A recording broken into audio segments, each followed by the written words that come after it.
In the Here's What We Know campaign, we're trying to convey just that. Given any science topic, what is it that we know today? Well, first off, let me tell you why we're doing it.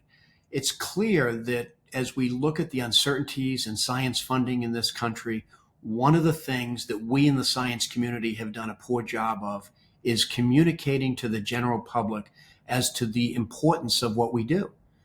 We've not done a great job of making a link between here's basic discovery and here's a cure for cancer, or here's basic discovery and here's a step forward in the treatment of heart disease.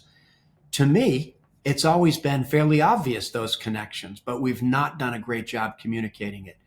With the help of our communications team here at Weill Cornell, we're trying to address this head on. How can we help the broad public community understand what it is we do in science and why does it matter?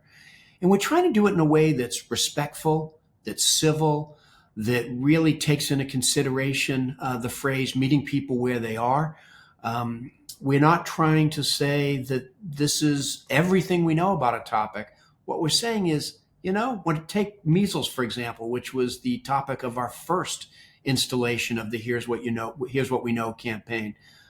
Let's just talk about measles. What do we know? What do we know today?